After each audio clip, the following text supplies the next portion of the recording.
Se avecina un golpe de Estado al gobierno de Gustavo Petro en Colombia. Era predecible.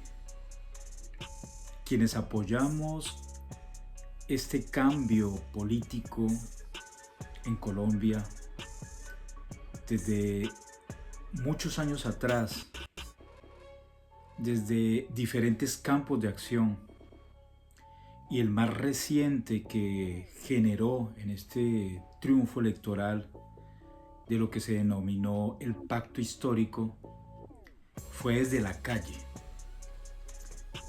En tiempos pospandémicos el hambre se hizo evidente en la población que durante décadas había padecido el asunto de la miseria y el hambre. Ese estallido social del 2021 no surge por generación espontánea. Quienes hicimos parte desde tiempo atrás de los comités de paro, íbamos pensando en esa posibilidad de parar el país. Pero de pararlo, ¿para qué? Por la simple razón que un país en las condiciones sociopolíticas y económicas enmarcadas en un conflicto armado que duraba más de 5 décadas y además permeado en lo más alto de la sociedad por los tentáculos del narcotráfico, era inevitable pensar que era necesario ese cambio y por eso era necesario parar. Es así como en el 28 de abril del 2021, varios colectivos decidimos salir a la calle. Recordemos, incluso algunas centrales obreras veían con malos ojos prolongar el paro más allá de 4 días. Algunos, en una desfachatez, llamaron a un paro virtual, haciendo eco a la alcaldesa del momento en Bogotá y a otros estamentos gubernamentales del temor al virus. Pues supimos desobedecer y nos fuimos más allá pensando en el 1 de mayo, y nos decíamos que si lográramos superar esa fecha, las condiciones estarían dadas para que todo el país parara. Y así fue. Prácticamente 3 meses de paro nacional, de estallido social, que trajo como consecuencia, desafortunadamente, muchas muertes de gente joven, pero al mismo tiempo logró demostrar que la unión de las ciudadanías libres y emancipadas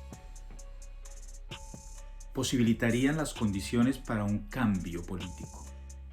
Es así como es elegido Gustavo Petro como presidente de la República y Francia Márquez como vicepresidenta. Detrás de Francia hay una fuerza política muy grande, ajena a esos compromisos politiqueros de los grandes partidos, y que de una u otra manera se convierte en el cimiento de ese pacto histórico.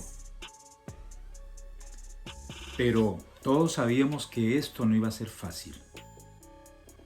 No solamente era suficiente ganar las elecciones, sino que además tocaba perfilar un buen gobierno. El buen vivir, decía justamente Evo Morales hace mucho tiempo con García Linera, que va unido con esa idea del gobernar para el pueblo y no el pueblo que es gobernado. Gobernar obedeciendo. Muchas dificultades tuvo el gobierno de Gustavo Petro para crear un verdadero soporte. La corrupción, acuerdos con ciertos partidos políticos muy metidos en ciertas prebendas, etc. Ustedes conocen perfectamente la cantidad de personajes nefastos que se metieron y se pegaron a ese pacto histórico. Aún así, se han logrado hacer ciertas reformas sociales pese a todo. Y esto no gusta a los grandes poderes económicos y a la dictadura de los medios, que es la que en últimas maneja la agenda internacional y nacional. El caso de Gustavo Petro no es un caso aislado, el caso de Colombia no es un caso aislado. Y aquí, más allá de hacer sonar las campanas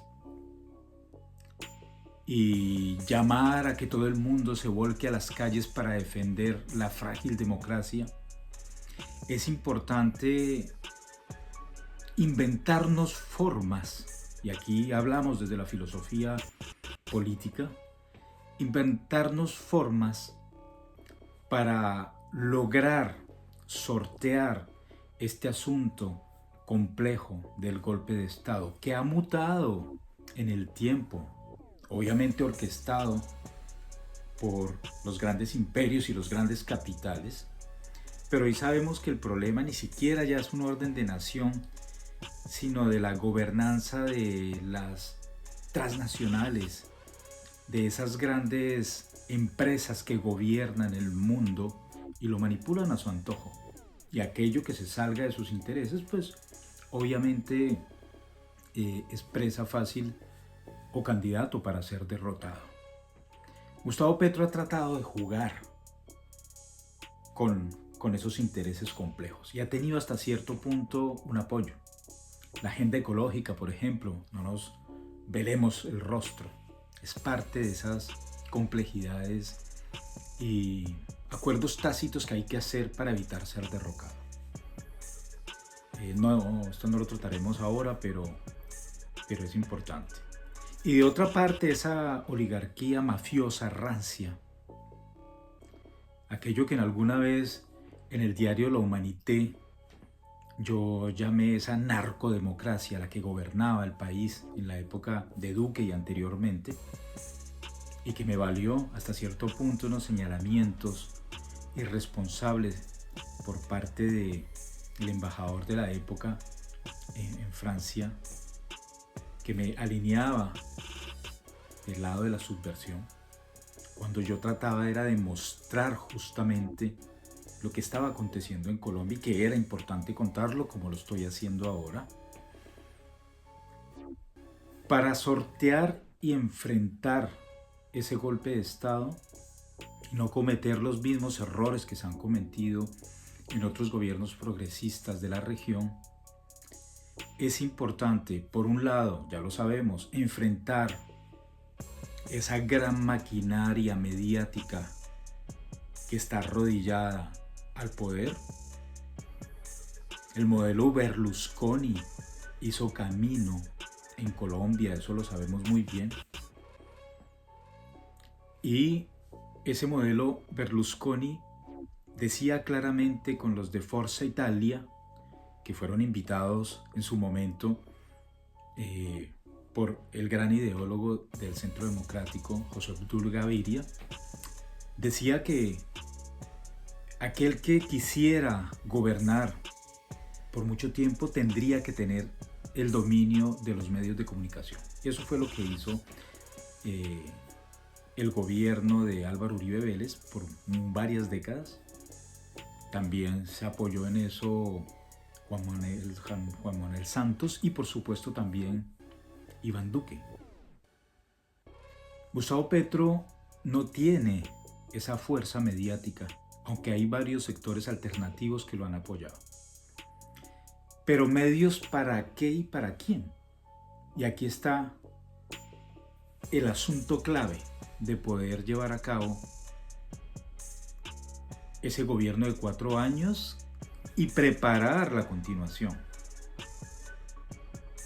Unos medios que van dirigidos a una minoría de clase dirigente siempre estará hacia allá. Las bases populares saben dónde están parados y además tienen también sus propios medios de comunicación alternativos. La verdadera piedra en el zapato para los gobiernos progresistas de la región, lo vimos con Correa en Ecuador, lo hemos visto también con Evo y con Arce en Bolivia, lo hemos visto de una otra manera en Brasil y en otros sectores donde la clase media se convierte en la talanquera, en la punta de lanza de una burguesía, en una oligarquía que no quiere dejar el poder por nada del mundo. Una clase media levantada a pulso, trabajadora, no lo vamos a negar, de la cual usted y yo hacemos parte. En ocasiones endeudada hasta el pellejo, con créditos impagables, con tarjetas de almacenes, etcétera, etcétera, todo esto que ustedes ya conocen. Esa clase media que jamás se reconocerá como una clase trabajadora o como una clase subalterna, y que tampoco se reconocerá como parte de esa transformación social porque ha logrado sus cosas a pulso, es cierto, y no le han regalado nada. Pero que además sueña con ser esa clase oligárquica, pequeño burguesa, de la cual tampoco nunca llegará a ser, por carencia de un poder económico. Esa clase media es enorme, grande, y es esa clase media que hay que convencer de que es peligroso aupar un golpe de Estado. Quienes saldrán a las calles, y eso pudimos corroborar quienes estuvimos en las calles apoyando a las juventudes durante el estallido social. O sea, ustedes saben, no estaba yo sentado cómodamente en mi sofá viendo pasar los acontecimientos, no, estuvimos allá, al frente. Son las clases populares y son las que en últimas pondrán el pecho. Así el gobierno haya dicho, cuidado, no hay que reprimir a estos jóvenes, pero hay fuerzas violentas que sí estarán dispuestas a hacerlo y que no han desaparecido de la estructura estatal. Y es ahí donde hay que blindar a esa fuerza atávica. Es decir, no podemos jugar. Hay un llamado a ser responsables con la vida de esas gentes, de esos jóvenes, de esas bases populares. Hay entonces que contar inevitablemente con el apoyo de la clase media. Es a ellos que hay que convencer que es importante continuar con este proceso político. Que un país en guerra y en extremo conflicto violento no es posible llegar a un desarrollo. Esa es la clase media que hay que convencer de esta transformación social. Dicho de otra manera, el pacto histórico es con la clase media. No es con los grandes detentores del capital, los Sarmiento Angulo, el Centro Democrático, los dueños de las EPS. Quizás con ellos hay que hacer también un pacto. Nos guste o no, hay que pensarlo. Hacen parte de esa nación. Pero lo más urgente y a quienes hay que llegar ya es a esa clase media que además devora fácilmente la información que les llega por los radios, de Blue Radio, de la W, de todas estas cadenas, de la revista Semana, etcétera, etcétera, que hacen su papel. En eso no podemos negarlo, lo hacen muy bien. Y es ahí, a esa clase media, que hay que convencer de que es urgente la transformación social y política de este país y que no hay que volver atrás a los años de violencia, porque lo contrario será una espiral sin retorno. Entonces, creemos varios de nosotros que la única manera de frenar el golpe de Estado es contar con el apoyo de la clase media. ¿Sí? Es esa clase media la única que puede ser garante de esta transformación política y democrática. Petro se equivocó en un momento cuando se enfrentó a la clase media. La trató de clase media arribista. Claro, eso lo sabemos.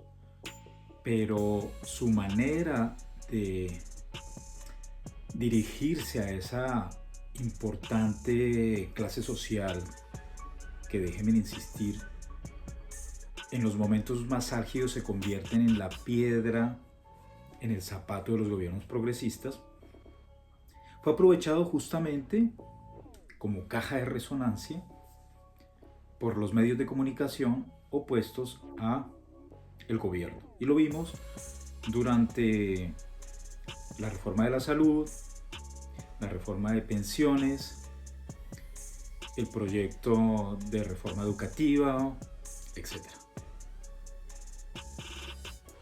De lo contrario, seguiremos inmersos en ese odio a la democracia, en lo que significa de una u otra manera, y aquí seguimos pensando en nuestro querido gran filósofo francés Jacques Rancière, la estructura democrática no va más, solo falta ver qué pasa en Francia con el pequeño príncipe tirano Macron, solo basta ver qué pasa en Venezuela con el gran perseguido Maduro, que también se asienta en el poder de una manera sospechosa. Solo falta con ver esa frágil democracia de quienes se creen los garantes de el país en general y del mundo, los Estados Unidos, que es una farsa de democracia, es una democracy show. Y pues dentro de esta frágil democracia surge ese odio de la democracia, que nos toca aceptar de una otra manera la fragilidad del ente democrático. Pero también hay que contar con aquellos que de una otra manera soportan esa maquinaria. Estamos en un contexto capitalista, no hay que negarlo. El mismo Gustavo Petro se ha dicho varias veces liberal, ¿sí? El gobierno de Petro no es un gobierno de fondo de izquierdas, aunque es una confluencia de varios sectores de izquierda, pero hay también muchos sectores liberales y conservadores democráticos, y estas tensiones pues generan la conmoción nacional que vemos hoy en día. Entonces, para terminar, la única manera de enfrentar un golpe de Estado es contar con el apoyo de la clase media. Las clases populares van a estar ahí. Los indígenas, los afros, los trabajadores informales, los desempleados, que son un gran número en el país, los jóvenes de las barriadas estarán ahí. Pero no es justo que sean ellos que pongan el pecho a esta transformación social como lo hicieron con un alto costo durante el estallido social, sino que es esa clase media, algo incrédula, en ocasiones muy de derechas, que cree que en últimas las cosas están bien tal como están. El reto es grande, porque es a ellos que hay que convencer, y el éxito para poder frenar un golpe de Estado es justamente contar con esa clase media.